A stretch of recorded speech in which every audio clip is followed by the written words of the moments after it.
구약 성경 신명기 21장 말씀 보겠습니다.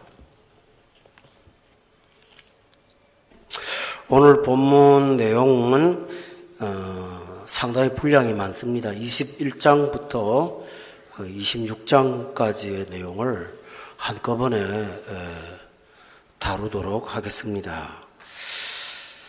그 까닭은 21장부터 26장이 하나로 연결되어 있기 때문에 분량이 많아서 다는 못 전하고 핵심만 여러분에게 정리해서 드리겠고요.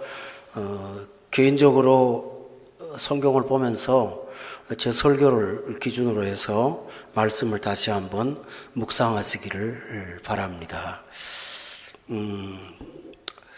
여러분 23장에 먼저 찾아가서 중요한 내용 하나를 함께 보도록 하겠습니다. 23장 1절에 보면 그 여호와의 총회라는 구절이 나옵니다. 2절도 보면은 여호와의 총회라고 되어 있고 3절에도 보면 여호와의 총회라고 되어 있고 또 23장 8절에도 여호와의 총회라고 기록되어 있습니다. 여러분, 우리가 보통 총회 그러면 어떤 그 회의의 성격을 갖고 있는 모임을 지칭하는 것인데, 이 총회, 여호와의 총회는 오늘 본문에서 이스라엘 백성을 가리키는 단위 용어가 되겠습니다. 이스라엘 백성들은 하나님께 소속된 하나님의 총회다, 이렇게 구별하고 있습니다. 히브리서에 나가면 하늘에 있는 장자들의 총회라고 연결되어 있는 것을 우리가 보게 됩니다. 총회라는 말은 우리를 하나님의 자녀라고 할 때는 하나님을 아버지로 혈연 관계에 관계되는 말씀을 하고 있는데, 우리를 하나님의 백성이라고 그러면 한 국가의 개념으로 말씀을 하고요. 그런데 여호와의 총회라고 하면 어떤 회원권을 가진 자격을 연상케 합니다. 그래서 이스라엘 백성들인 바로 우리는 하나님의 총회 안에 들어온 구성원들이라는 사실을 오늘 본문에 말씀하고 있습니다. 23장 1절과 2절에 보면 여호와의 총회에 들어온다, 들어오지 못한다, 이런 말씀이 계속 반복되고 있는 것을 볼 수가 있죠. 다시 말하면 회원권을 주어서 총회원이 되도록 하나님이 허락하여 주신 것입니다. 제가 조금 더 설명드릴게요. 큰 지역 단위로 어떤 모임이 있다면 그 지역의 대표들이 가서 총회를 구성하는 거거든요. 그러니까 총회라는 말은 뽑혀서 구별되어 선택된 사람이라는 그런 뜻을 갖고 있습니다. 여러분과 제가 바로 하나님께 그러한 사람, 즉 여호와의 총회라는 사실을 우리가 기억할 필요가 있습니다. 여호와의 총회가 되는 우리는 하나님께서 하나님 백성답게 살려고 하시는 명령을 따라 살아야 합니다. 21장에 돌아가서 본문을 시작하겠습니다. 거기 보면 1절로부터 9절에 이 살인에 관한 내용이 등장합니다. 그런데 이 핵심 구절은 어떤 사람이 살인을 했지만 1절에 보니까 그 살인자가 누구인지를 아직 발견하지 못했습니다. 다시 말하면 찾지를 못했습니다. 그래서 계속 찾다가 결국은 못 찾게 된 사례를 들고 있습니다. 여러분, 보통 일반 사회에서는 법을 어긴 자를 찾다가 못 찾으면 영구 미제로 그냥 남고 말죠. 그런데 찾지 못한 살인자의 죄값을 치르는 행위를 이스라엘 백성들이 합니다. 이 특이한 일이에요. 어떤 일을 하냐 하면 지도자들이 다 모여서 백성들을 소집하고 송아지를 제물로 끌고 와서 그 송아지를 잡아서 피를 내고 번제를 드려서 그 죄에 대한 죄값을 지불한 내용을 행사로 합니다. 특이한 일이죠. 살인자를 잡지를 못했고 또 찾지도 못했는데 이스라엘 백성들이 이 죄의 문제를 해결하기 위해서 총회로 모이는 거, 이것이 도대체 우리하고 무슨 관계가 있는가라는 것입니다. 본문 8절에 보면 그 흘린 피가 사함을 받는다라는 말씀이 나옵니다. 그 다음에 9절에 보면 무지한 자의 피 흘린 죄를 너희 중에서 제할지니라 라고 되어 있습니다. 여러분, 살인을 했는데 살인자를 못 찾았습니다. 그런데 그 사람 대신에 송아지를 잡아서 처형을 하고 그 죄값을 갚는 속량의 제사를 지내면서 백성들에게서 이 죄를 제한다고 기록되어 있습니다. 이것은 굉장히 중요한 내용입니다. 우리가 어떻게 우리 믿음에다 적용을 해야 될까? 자, 가령 예를 들어서 하나님의 교회가 무슨 범죄 행위에 빠졌는데 여러 가지 이유 때문에 그것을 모른 채 하거나 그 죄를 그냥 넘겨버리면 처음에는 괜찮을지 모르지만 시간이 가면 갈수록 그 죄가 그 교회의 전체에 영향을 주게 되고 처벌을 받지 않게 되니까 시간이 가면 갈수록 죄를 범하는데 양심의 불편함을 못 느끼는, 무뎌진다라는 얘기입니다. 쉬운 예로 이런 것입니다. 우리가 자녀 예를 들게요. 자녀 하나님 앞에 분명히 범죄하고 있습니다. 근데 부모가 학교에서 숙제를 안 한 문제 갖고는 자녀를 호되게 나무라는데 예배 시간이나 하나님 앞에 경건 생활에서 온전하지 못한 행동에 대해서는 그냥 넘어가 버리게 되면 아이들이 죄를 느끼지 못합니다. 결국은 한번 그냥 불쌍해서 넘겨준 것이 시간이 지나가면 갈수록 그 아이에게는 양심이 무뎌지면서 하나님을 경외하는 것으로부터 멀어지게 됩니다.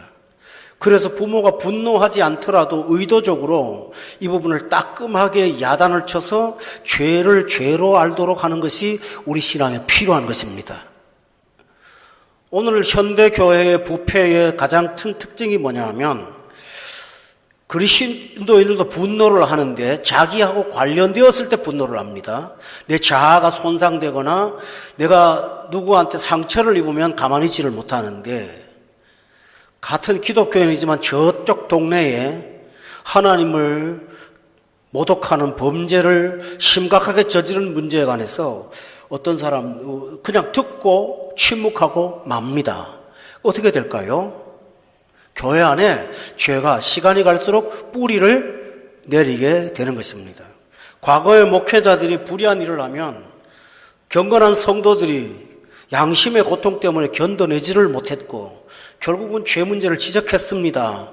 그러나 지금은 범죄를 해도 자기 형편과 관심이 없는 것 때문에 죄를 죄로 지적하지 않고 넘어가는 그런 시대가 되고 말았습니다. 결국은 흉악한 범죄를 저지르고도 그 자리에 여전히 있으면서 영혼들을 계속 회하게 되면 결국 무슨 문제가 발생하는 것입니까? 돌이킬 수 없는 이 부패로 진행되는 것입니다. 따라서 이스라엘 백성들이 살인자를 찾지 못했음에도 불구하고 이 죄 문제를 송아지를 잡아서 심각하게 다루고 있는 것은 바로 본문에서 이스라엘 중에 이러한 죄가 계속 존속하지 않도록 하게 하시는 하나님의 방편이라는 사실입니다. 따라서 여러분이 여호와의 총회로서 신앙생활을 하기 위해서는 우리가 이런 유사한 사례를 욥에게서 배워야 합니다. 욥은 자기 10남매의 자녀들의 생일을 잔치로 늘 맞이했습니다. 그러나 그 다음 날이 되면 어김없이 요비한 일이 있어요. 그게 뭐죠? 그 10남매가 혹시 마음으로 여호와께 범죄하였을까 하여 그는 알지 못하는 죄 때문에 한 사람 한 사람을 불러다가 번제를 드렸다고 하는 기록이 있는 거 기억하시죠? 그렇다면 자녀들이 어제 즐거웠지만 그 즐거움이 하나님을 멀리하는 수단이 되지 않고 오히려 하나님을 경외하는 사람으로 바뀌게 되었던 것입니다. 이와 같이 여러분은 교회나 가정에서 바로 죄가 뿌리를 내지 않도록 경건 생활에 유의하여 여호와의 청회가 변질되지 않도록 이끌어감이 필요한 것입니다. 여러분 이렇게 사시기를 주의 이름으로 축원합니다. 이것이 원리입니다. 두 번째 원리입니다. 10절부터 17절에 보면 지금 기준으로도 과거의 기준으로도 설명이 안 되는 한 내용이 나옵니다. 10절부터 17절까지가 되겠습니다. 10절부터 14절에 보면 전쟁하러 나갔다가 11절에 보니까 포로 중에 예쁜 여자를 보아서 마음이 끌려 아내를 삼고자 할 때가 있다고 했습니다. 근데 12절과 13절에 보면 그 아내를 삼기 위해서 절차가 있습니다. 먼저 집에 데리고 가고 머리를 밀고 손톱을 베어서 정갈이하여 포로가 되는 모습들을 벗어나게 해서 포로의 의복을 벗기고 또 내 집에 살며 그 부모를 위하여 한 달 동안 애국한 후에 내가 그에게로 들어가서 그의 남편이 되고 그는 내 아내가 될 것이다. 14절에 보면 내가 그를 기뻐하지 아니하거든 그의 마음대로, 여기 중요합니다. 가게 하고 결코 돈을 받고 팔지 말아라. 내가 그를 욕보역 쓴즉 종으로 여기지 말지니라. 이게 도대체 무슨 말일까요? 한마디로 요약하면 오늘 26장까지 나가야 되기 때문에 간단하게 진행하겠습니다. 포로 출신으로 아내가 되었을지라도 아내로서 정당한 인권을 보장하라는 것입니다. 이것은 확대 해석이 가능합니다. 우리 예수 믿는 사람은 우리가 관계하는 사람이 신분이 어떠하든 출신이 어떠하든 그를 하나님의 형상을 닮은 지음받은 동등한 한 영혼으로 되어야 한다는 것이 하나님께서 원하시는 방법입니다. 여러분, 우리나라에 이조 시대부터 내려왔던 악패가 있죠. 그 악습이 뭡니까? 사람을 양반하고 상놈으로 구분하고 귀한 신분, 천한 신분으로 구별해서 사회 질서를 유지했습니다. 그건 인도에도 있고 고대 사회는 어디나 다 있는 내용이죠. 근데 신기하게도 한번 천민 출신으로 대접받으면 몇 대를 내려가도 그 허물을 벗어날 수가 없습니다. 사람을 함부로 대합니다. 오늘 현대사회도 그렇습니다. 지금은 양반이나 상놈의 구분은 분명히 구별하지 않습니다만 학벌 문제로 사람을 영구히 함부로 대하거나 장애 문제로 사람을 함부로 대하거나 그 사람이 갖고 있는 재산의 정도와 과거의 가난의 여부에 따라서 사람을 함부로 대하는 사람들이 있다면 그것은 그리스도인의 자세로서 합당하지 않다라는 것입니다. 여러분, 생명은 하나님 앞에서 모두가 질량이 동등함을 기억하시죠? 그렇다면 우리는 한 인격을 대할 때 나와 똑같은 영혼으로 대하는 그런 존중의 자세가 필요하다라는 것입니다. 할렐루야. 여러분, 이것은 앞에 있는 본문과 연결이 됩니다. 살인 문제를 가벼이 다루지 않는 것은 인간의 생명을 보호하시는 하나님의 법칙이라면 본문에서 그 종된 사람을 아내로 대하는 그 방법은 사람들의 명예를 존중히 여기는 방식인 것입니다. 그러므로 예수 믿는 사람은 누구를 대하든지 그 생명을 귀하게 여기고 또 그 사람의 그 인격과 하나님을 따라 지음받은 그 형상됨을 기억하면서 존중히 대할 것을 기억하시기 바랍니다. 이것이 굉장히 중요합니다. 어떤 정착된 고정관념 때문에 사람을 함부로 대하는 경향이 피부 색깔이나 아니면 국적의 차이 아니면 어떤 출신 때문에 여러분이 사람을 대한다면 하나님도 여러분을 그렇게 대하게 될 것입니다. 그러므로 여호와의 총회에 들어온 사람들은 모든 영혼을 소중히 대하는 영혼 사랑을 갖기를 주의 이름으로 축원합니다. 또 15절부터 17절에 보면 여러분 오늘 이 본문은 정당화시키는 것은 결코 아닙니다. 어떤 사람이 아내를 둘 두었습니다. 여러분 기정사실로 인정하는 게 아닙니다. 인간의 죄성 때문에 일어나는 문제입니다. 15절에 보면 두 아내를 두면 그때부터 문제가 생깁니다. 하나는 사랑을 주지만 하나는 미움을 받습니다. 여러분 하나님께서 부부의 사랑을 주셨을 때는 이 사람 저 사람에게 나누어 주는 사랑으로 준 법이 없습니다. 인간의 감정도 마찬가지예요. 어떤 사람에게 마음이 쏠리면 기존의 법적인 아내를 성경은 미워하게 된다라고 말하고 있습니다. 이것은 굉장히 중요한 내용입니다. 어떤 사람을 얻기 위해서 어떤 사람을 학대하는 상황까지 벌어지는 것입니다. 그런데 문제가 뭐냐면 17절에 보세요. 15절 끝에 보면 두 사람 다 아들을 낳았다 하자 그 미움을 받는 자의 아들이 장자이면 이런 말을 하고 있습니다. 16절에 보니까 미움을 받는 자의 아들보다 앞세우지 말고 17절에 보니까 미움받는 자의 아들을 장자로 인정하여 자기 소유에서 그에게 두 몫을 줄 것이니 그는 자기 기력의 시작이라 장자의 권리가 그에게 있음이라. 오늘 현대사회에서 정당화되게 하는 풀리처의 상황윤리라는 걸 여러분 아십니까? 결혼과 이혼의 정당성을 어디에 두냐 하면요, 내 감정에 둡니다. 사랑이 식었다는 거예요. 사랑이 식은 것을 정당화하고 있습니다.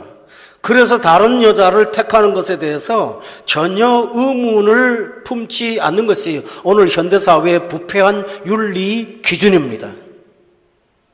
성경은 오늘 본문에서 이 말씀을 하는 것은 결혼관계에서 사랑은요, 감정의 기준을 하지 않습니다. 그것은 책임입니다. 의무입니다.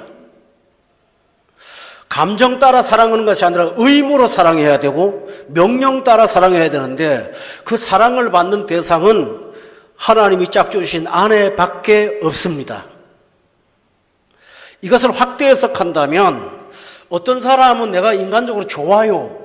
그래서 그 사람한테는 잘 대해주고 어떤 사람에게 대해서는 마음이 안 가요. 그 사람에 대해서는 동정심도 없어요. 예수 믿는 사람이 하나님의 법이 아니라 자기 마음의 감정을 기준으로 사람을 대하면 아니 된다라는 말입니다. 이것은 결혼관계에도 적용되고 어디에도 다 적용되는 문제이므로 여러분이 사람을 사랑할 때 감정으로 사랑을 하려고 애쓰지 말고 의무와 명령을 따라 순종으로 사랑하려고 하시기를 바랍니다. 이렇게 해야 사람을 존중히 대할 수가 있습니다. 할렐루야. 그 사람이 어떠하든 우리가 할 도리는 해야 되는 것 아니겠습니까? 교회 생활하면서 여러분이 사탄에게 빠질 수 있는 굉장히 위험한 일이 뭔지 아세요? 교회 생활 하다 보면 교회 안에 여러 사람들이 있는데 내가 마음이 더 가는 사람이 있고 덜 가는 사람이 있어요, 분명히요. 그리고 나를 더 챙겨주는 사람이 있고 나한테 무관심한 사람이 있고요. 나이가 달라서 나하고 격이 안 맞는 사람도 있고 성이 달라서 나하고 격이 안 맞는 사람도 있습니다. 그러면 나도 모르게 나하고 내 마음이 끌리는 그 사람하고만 가까이 되게 되잖아요. 사단이 그걸 이용합니다. 그러므로 여러분은 신앙생활하면서 감정을 따라 살지 말고 하나님의 법을 따라서 영혼을 대하시기를 주의 이름으로 축원합니다. 이것은 굉장히 중요한 일입니다. 오늘 본문에서 왜 이런 말들을 계속할까요? 이것이 너무 중요하기 때문입니다. 여러분 기억하십니까? 40년 동안 모세가 이 설교를 반복하니까요. 모세가 출장을 갔지 않습니까? 그때 이스라엘 백성들이 너무너무 신났어요. 지겨운 말 그만 듣고 이제 축제를 벌이자. 그런데 그들은 함부로의 축제가 아니라 하나님 앞에 예배를 축제로 바꿔서 아론을 필두로 예배드렸죠.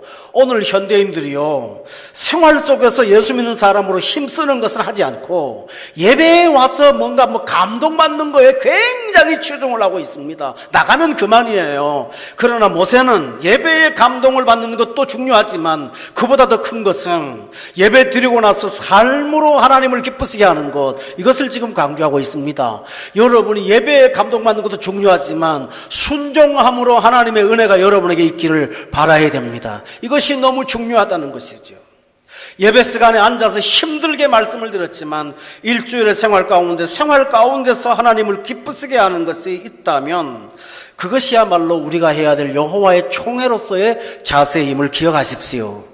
미움을 받는 자의 17절, 아들을 장자로 인정하여 두 몫을 주라고 하면서 책임과 의무를 감당하며 살아가라고 말씀하여 주고 있습니다. 이것은 너무나 중요한 일입니다. 그러나 여러분 기억하시기 바랍니다. 여러분의 마음이 나뉘지 않는 것이 우선이겠죠. 그렇죠?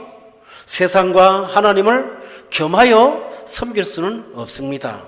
여러분의 사랑이 다른 데로 가면 어떤 자를 미워하거나 경히 여긴다고 되어 있으므로 그 사랑 때문에 범죄에 이르는 여러분이 되지 않기를 바랍니다. 경건생활에 위해가 없는 아름다운 삶이 여러분에게 있으시기를 주의 이름으로 축원합니다.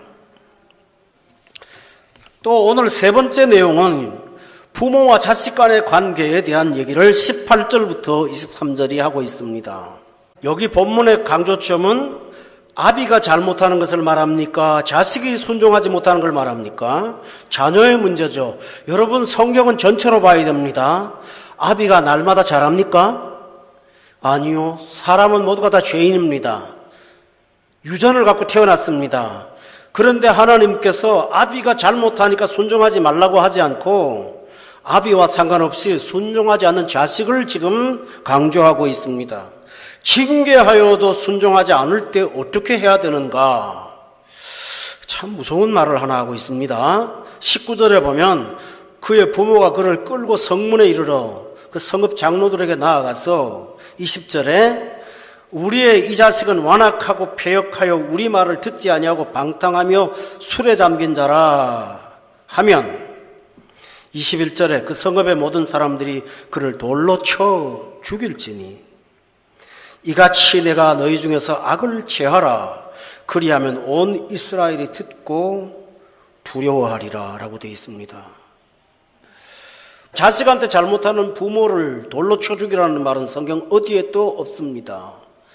그런데 자식의 문제는 하나님께서 굉장히 가혹하게 대한다는 것을 오늘 여러분이 본문에서 발견해야 됩니다.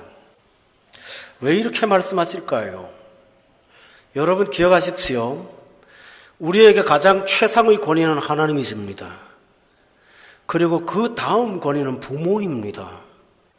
부모가 잘하고 못하고를 떠나서 그 영적인 질서가 깨어지면 사회가 도탄에 빠지게 되고 인간의 인격이나 인성이 제대로 자랄 수가 없어서 결국은 하나님의 창조 질서가 무너집니다. 그래서 하나님은 이 부분에 관해서 굉장히 강하게 말씀하고 있다는 사실을 기억하시기 바랍니다. 여러분 이것은 적용이 필요합니다. 부부 사이에 자녀가 잘못하고 부모하고 문제가 있을 때에도 마찬가지입니다. 부모가 잘못한 부분은 부모가 해결을 해야 될 문제지만 자녀의 잘못을 그냥 방관하고 넘어가서는 아니 될 것입니다. 이것을 정당화해서도 안 된다는 사실이죠. 그러므로 여러분 지혜가 필요합니다. 굉장히 필요합니다. 우리는 자식을 밖에 데려다가 돌로 쳐 죽일 수는 없습니다. 그러면 어떻게 해야 될까요? 오늘 성경은 이 사건을 굉장히 중요한 구원의 진리와 연결시키고 있습니다. 22절에 보세요. 사람이 만일 죽을 죄를 범하거든 네가 그를 죽여 나무 위에 달거든. 그리고 끝에 보니까 나무에 달린 자는 하나님께 저주받았다. 여러분 이 성경은 갈라디아서의 율법의 저주를 받은 예수 그리스도와 연관시키고 있습니다. 아시죠? 주께서 나무에 달려 우리를 대신하여 저주를 받았다고 말하고 있습니다. 이 본문은 앞에 나와 있는 자식과의 문제와 연관성이 있습니다. 왜 어떻게 해석을 해야 될까요? 우리는 자식을 나무에다 매달 수 없습니다. 죽일 수도 없습니다. 그러나 한 가지 할 수 있는 방법이 있다면 그 자식이 십자가 앞에 가서 자신의 죄인됨을 깨닫고 회개하도록 나무 위에 끌고 가야 한다는 것입니다. 그리고 그 죄를 대신하여 죄값을 치르신 나무에 달리신 예수 그리스도를 바라보도록 이끄는 것이 부모가 할 일입니다. 여러분, 유교나 기타 윤리는 불효하는 자식을 야단을 치는 것으로 끝납니다. 그러나 우리는 이 아이를 십자가 앞에 데리고 가서 이것이 죄인됨이라는 사실을 고백하도록 만들어 주어야 합니다. 이것은 굉장히 중요한 내용입니다. 보통 부모들이 이런 부분들에 매듭을 짓지 않고 넘어가기 때문에 아이는 자기 정당한 마음 때문에 계속 자기는 피해자 생각을 하게 될 것이고, 부모는 부모대로 다 큰 자식 어찌할 수 없어서 속에 병만 들고 시간이 갈수록 그 불순종은 커져갈 수가 있습니다. 여러분, 그냥 방치하시면 안 됩니다. 아이를 데리고 십자가 앞에 나아가십시오. 십자가를 보게 하십시오. 그 앞에 가서 엎드려 회개하게 하십시오. 그리고 하나님의 자녀로 온전히 돌아오도록 만드는 것이 저와 여러분이 가정의 질서를 이루고 하나님이 기뻐하시는 질서를 회복하는 비결임을 믿으세요. 아멘. 이 일을 하는 기독교 가정을 거의 본 적이 없습니다. 저는 어릴 때 그 은혜로 자랐습니다. 제가 잘못하면 아침에 저희 할머님이 당신의 종아리를 걷어놓고 당신을 때리셨습니다.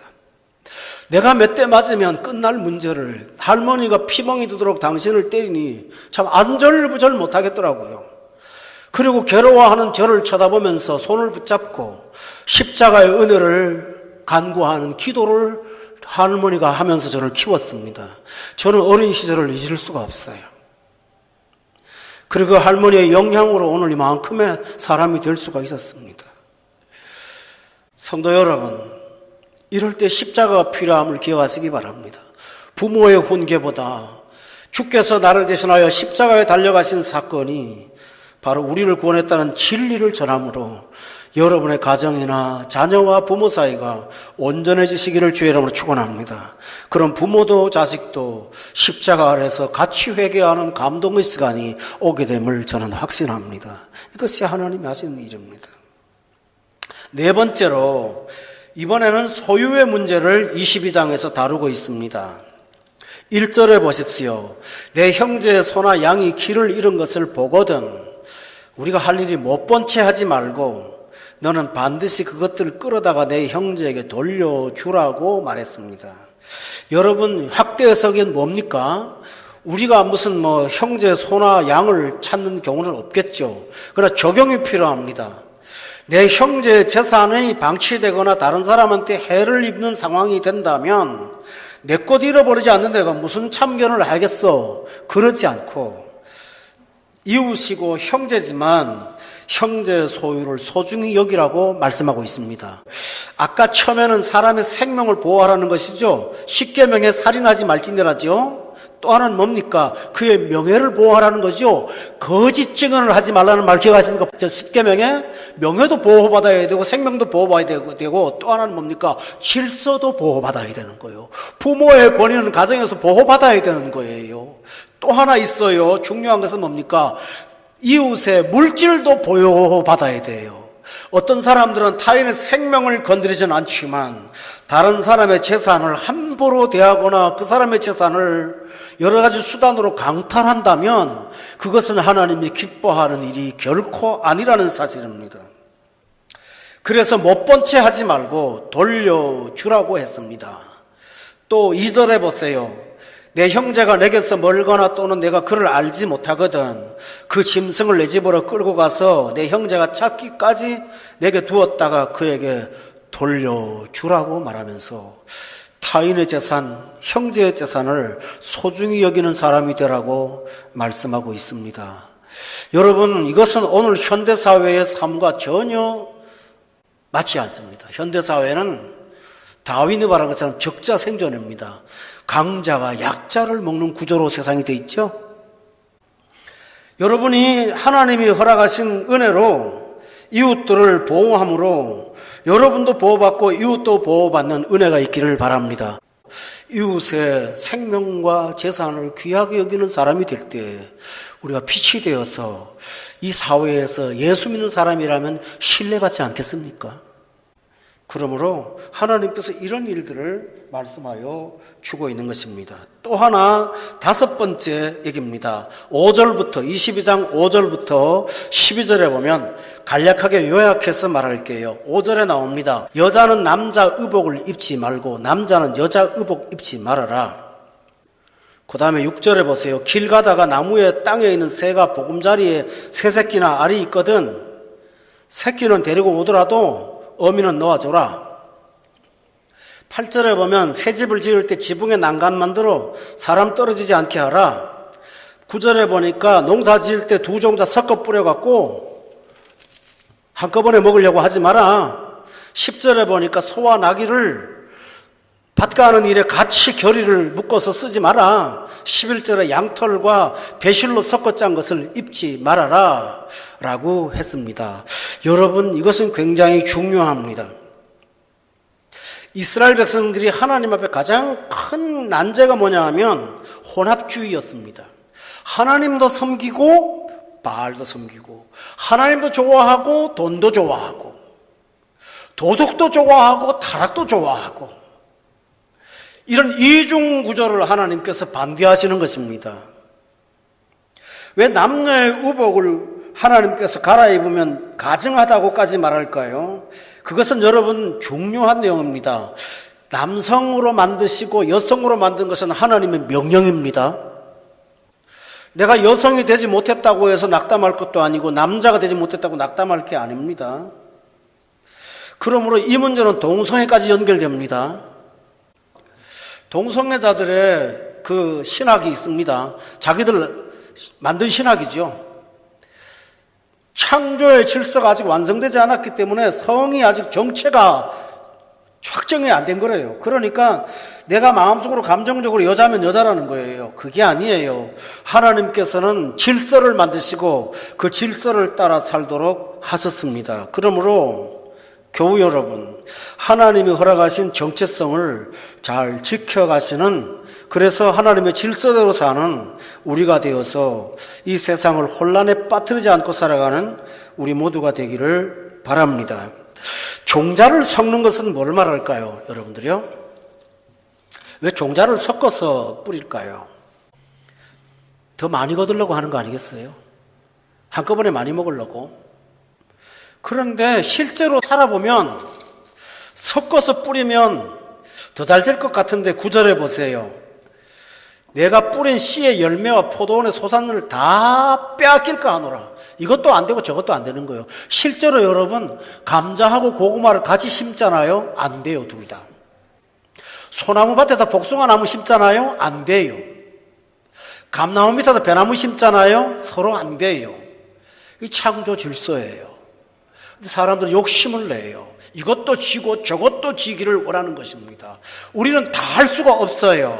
우리가 예배 시간을 구별하여 드린다면 예배 시간 전에 어떤 일을 중단해야 돼요. 그 일을 붙잡고 이 일을 할 수는 없어요. 우선순위를 정해놓고 따라가는 것입니다. 그러다 보면 그 질서 속에서 하나님이 이 모든 것을 더해 주실 것입니다. 먼저 그 나라와 그 일을 구하면 나머지는 따라오는 거 두 개를 다 추구하다 보면 결국은 여러분의 마음이 갈려서 바람에 나는 겨가 될 수밖에 없다고 하는 것을 말씀하는 것입니다. 그리고 7절에 보세요. 참 신기한 말씀이 하나 있어요. 길 가다가 어미새하고 새끼를 보면서 새끼가 떨어졌는데 그걸 주워갑니다. 근데 어미는 놓아주는데 이 문제를 놓고 7절에 보면 그리하면 내가 복을 받고 장수한다고 되어 있습니다. 여러분, 참새 한 마리 다루는 게 뭐 하나님 앞에 귀하다고 그것 때문에 복받고 장수할까요? 이것이 성경의 원리입니다. 가장 하찮은 일 같은데 이 작은 일을 하나님을 기쁘시게 할 때 하나님께서 복 주시고 장수케 하신다는 말은 여러분 기억하십니까? 네가 작은 일에 충성하였음에 잘하였도다. 내가 너에게 큰 일을 맡기노라. 그거 하시죠? 그러므로 우리가 대단히 큰 일로 하나님을 섬기는 것 그걸 노력하기보다 오늘 주어진 조그만 일에 신실하게 하나님을 대응하면 하나님께서 크고 귀한 것으로 여러분을 쓰실 줄로 믿습니다. 이것입니다. 하나 더 말씀을 드린다면 12절 말씀입니다. 술이 뭐죠? 그 장식이죠. 다시 말하면 이스라엘 백성들 옷은 솔이 달렸어요. 그러면 사람들이 길을 가다가 저 사람들은 하나님 백성이구나. 외형으로 드러나지 않습니까? 바로 의도적으로 너는 하나님의 자녀라는 걸 세상에 드러내며 살으라고 말씀하신 것입니다. 우리가 이 말씀이 결론으로 나오는 까닭이 있습니다. 우리가 배실과 양털을 섞어 짜고 소와 결의를 하고 밭에다가 이것저것 섞어 뿌리는 것은 다른 말로 하면 세상도 짝하고 하나님도 겸하여 섬기면서 살 수 있는 방법이 뭘까요? 세상에 나가서는 믿는 자로서의 어떤 행동이나 모습을 감추려고 하는 것입니다. 그런데 내가 하나님의 사람이라는 사실을 드러내기 시작하면 사람들이 나를 보는 시선이 그리스도인으로 보기 때문에 죄에 빠지지 않게 되는 것입니다. 여러분, 삼손을 하나님께서 아노아에게 네가 아들 낳거든 머리를 자르지 말고 머리를 길러라고 했잖아요. 그 힘이 거기서 나온다. 머리카락에서 나오는 게 아니죠. 길거리 저 멀리 다니는데 남자가 머리를 처럼 발끝까지 길고 다녀요. 그건 분명히 삼손이에요. 그러니까 사람들이 다 아는데 범죄할 수 있나요? 없어요. 바로 그 말이에요. 그러므로 여러분이 이 모든 것에 엮어들지 않고 경건하게 살려면 내가 하나님의 자녀인 것을 공개하고 사시기를 바랍니다. 이것이 너무너무 중요합니다. 그러면 사단이 우리를 유혹할 수 있는 모든 것으로부터 우리를 막을 수가 있음을 여러분 기억하시죠? 이렇게 사는 것입니다. 제 여권에 참 저한테 유리하기도 하지만 불리한 것도 있는 어떤 조항이 하나 있습니다. 제 여권에다가 목사라고 비자가 되지 않고 성공의 신부라고 되어 있습니다. 그러면 사람들이 저 필리핀 애들은 보면서 신부님이세요. 그 사람들은 목사보다 신부가 더 높은가 봐요. 그때부터 굉장히 잘합니다. 제가 카타르 다닐 때 그 천주교 교인들이 저한테 너무너무 잘해서 제가 신부인 줄 알고 뭐 끊으러 가면 그냥 되게 잘해주고 그거 보면서 보게 되니까요. 근데 그때부터 제 마음이 불편하더라고요. 그 앞에서 그 사람들한테 얼굴 한번 찡그릴 수가 없잖아요. 근데 그게 오가면서 저한테 경건에 도움도 되었습니다. 교우 여러분, 직장 생활하면서 뭘 하든지 우리가 하나님의 자녀인 것을 세상에 드러내고 조그만이라도 충성해서 하나님을 기쁘시게 하는 우리 모두가 되기를 바랍니다. 이것이 하나님께서 원하시는 일입니다. 많은 본문이 있지만 요약하고 마지막으로 넘어가겠습니다. 24장을 한번 찾아보십시오. 지금까지 우리는 악을 피하는 말씀을 들었습니다. 이번에는 악을 피하는 것이 아니라 선을 행하는 것과 관련된 내용을 말씀하고 있습니다. 24장의 17절에 보십시오. 과부와 나그네와 고아를 보호하라고 명령하셨습니다. 다시 말하면 예수 믿는 사람들이 이 세상의 약자들을 보호하는 보호자가 되어야 된다는 것을 하나님이 말씀하셨어요. 자크 엘룰이라는 프랑스 신학자의 책에 보면 서구 사회의 부유한 나라들의 대부분의 부는 제3세계에 노동력을 착취한 결과다. 그러나 성경은 뭐를 말합니까? 가진 자가 과부와 객과 고아를 보호하도록 하나님께서 명령하셨습니다. 근데 어떻게 하라고 했냐면요. 여러분 저런 거 있잖아요. 오늘 본문에 보면 뭐가 나오냐면요. 19절에 밭에서 곡식 벨 때에 그 한 무틀을 밭에 잊어버렸거든 다시 가서 챙기지 마라. 나그네와 고아와 과부를 위해서 그걸 남겨두라고. 20절에 감람나무를 떤 후에 그 가지를 다시 살피지 말고 그 남은 것은 객과 고아와 과부를 위해서 남겨두고 21절 내가 내 포도원에 포도를 딴 후에 그 남은 것을 다시 따지 말고 객과 고아와 과부를 위해서 남겨두라고. 다시 말하면 하나님께서 우리의 노동으로 얻은 수고 외의 것들, 남은 것들을 약자들의 생명을 보호하는 수단으로 남겨서 그들을 보호하라고 말씀하셨다면, 성도 여러분, 이것은 뭡니까? 지금까지 본문은 죄 안 짓는 방법을 찾았다면 이 본문은 적극적으로 우리가 해야 할 일들을 찾아서 약자를 돌보는 것이 신자들이 해야 될 몫이라는 사실, 여러분 기억하십니까? 아멘. 성경은 이렇게 말합니다. 도둑질하지 마라. 도둑질하지 말고 구제하라. 이게 도둑질을 예방할 수 있는 방법입니다. 오히려 약자를 돌보는 사람들은 도둑질하지 않습니다. 그러므로 그렇게 살아라고 했습니다. 그뿐만 아닙니다. 24장의 6절에 보면 여러분이 잘 기억할 사실은 가난한 자를 돕는데 지혜가 필요합니다. 가난한 자를 돕는데 무조건 도우라고 하니까 지혜가 필요한 것입니다. 그 사람들도 그 사람이 부담해야 될 게 있다는 거예요. 그게 바로 뭐냐면 24장 6절입니다. 사람이 맷돌이나 그 윗짝을 전당 잡지 마라. 이는 그 생명을 전당 잡음이라. 이 말이 무슨 말일까요? 양식 깔아먹는 이 기구를 빼앗아 가면 안 되니 다른 것을 전당 잡고 해서 그 사람이 책임을 감당하도록 하라는 것입니다. 또 하나 있어요. 10절에 보세요. 이웃에게 무엇을 구워줄 때 너는 그 집에 들어가서 전당물을 네가 가서 이거 좋은 거니까 이거 달라고 하지 말라는 거예요. 11절에 보니까 너는 밖에 서 있고 꾸는 자가 갖고 나오면 그거 갖고 가라는 거예요. 여러분 여기 보세요. 이 본문은 약자도 감당해야 될 책임이 있고 강자가 베풀어야 될 자비가 있죠. 이것이 성경의 균형이에요.